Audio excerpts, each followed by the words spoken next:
For part C, we're essentially doing the same thing as part B, but we're using a different method to solve called a numerical solution. We still have the same inputs. Once again, T max is 3 over F. And we're calculating X, T, and W. Same W that we calculated in B, but it's a different method to solve it. So here's our outputs. Once again, make sure X and T are columns. So you calculate X and T defined by your equations. It's the same thing you did in part B. And then we are going to initialize W with zeros. W is the same size. It's 201 by 500 or 501. All that fun stuff. And then essentially we are going to fill W by solving a system of equations. This essentially describes that system, but I'm going to go ahead and look at the equations and talk about it. So when we solve a system of equations, we have AX equals B. So that means we need to put together an A matrix, and we need to put together a B matrix.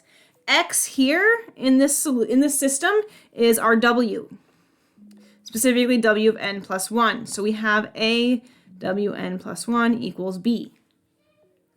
So here's our unknowns, which means our solution is filling in our W matrix. Okay, so let's talk about A.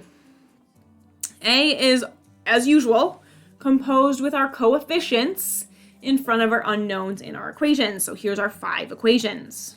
Theoretically, there's actually like 201 equations in here because this middle one accounts for 197 equations. But there's 5 equations essentially that are important. So A, the first row corresponds to equation 1. The second row corresponds to equation 2. Third row corresponds to equation 3. Fourth row corresponds to equation 4. All the way down until we have the last row, which is equation M. So our row essentially corresponds to our M number. So M1, when M equals 1, that's our first equation. When M equals 2, that's our second equation. When M equals 3, that's our third equation, etc. Each column in A corresponds to a given unknown. So our unknowns are going to be Wn plus 1, but there's 201 of them. So here's the first one. Wn plus 1, 2. Wn plus 1, 3. Wn, wrong place. Wn plus 1, 4, etc. all the way down to W capital M n plus 1.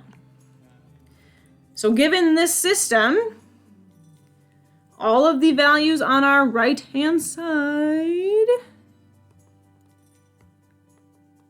get placed in this matrix. So it's one number at a time.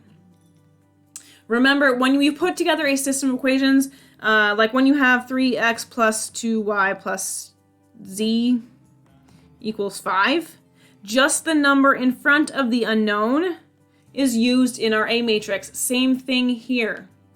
Just the number in front of our unknowns is used in our matrix, our A matrix. So for your A matrix, it's just the coefficients. You're not accessing W. In fact, it's just think of your W's as X's here. Okay, that's A. A, nice big A. Like I said, X is our unknown, Wn plus 1. This is the, I'll get to that later, Wn plus 1. And then on this side, we have our B vector. Our B vector comes from our constants on our right-hand side. So 0, 0, this fun equation, 0, 0.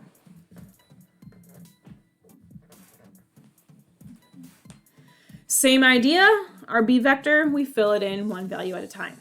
So what's our B value for our first equation, B value for our second equation, B value for our third equation, B value for our fourth equation? That's B. Then we get Wn plus 1 equals A inverse B. Every single time. So now let's talk about W. W is another matrix we are going to fill out. So W is going to be our big matrix, 201 by 501. It's full of our answers. It's full of our this. It's full of all that fun stuff. The first column in W is W1. And the second column is W2. As it says in the document, W1 and W2 are the same, and they both come from equation 5. So that means the first time you are solving this system of equations is for W3. And then you'll solve it again for W4. And then you'll solve it again for W5. And then you keep solving it until you have Wn, or W501. Okay, so we need to solve this system of equations essentially 499 times. So these two are known. And then we solve for each consecutive one by solving this ax equals b, or aw equals b. So let's go back and talk about our b vector again. So in our b vector, when we're calculating b, we have these two variables in here, wnm minus wn minus 1m. These are the previous two solutions in your W matrix. So wn plus 1 is our unknown. We're solving for it. And we're going to use the previous two columns in W in order to figure out our B vector. So when n is 3, when we're solving for 3, or n is 2 really, but when we're solving for W3, that means this here is going to be W2, and this here is going to be W1. When we're solving for W4, this is going to be W3, and this is going to be W2.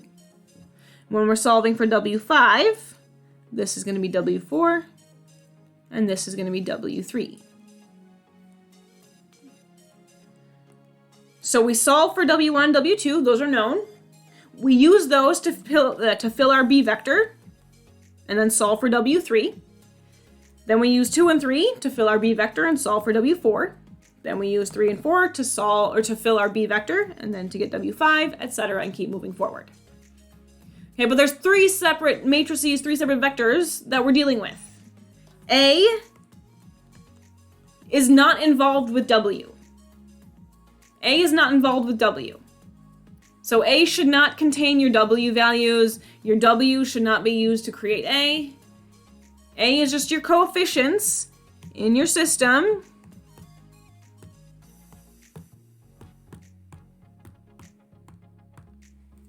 That you use to fill in your matrix.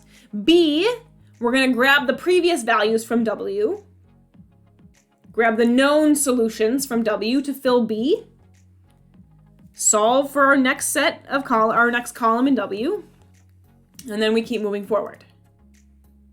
Once you do that, you'll have a separate W matrix that contains your deflections.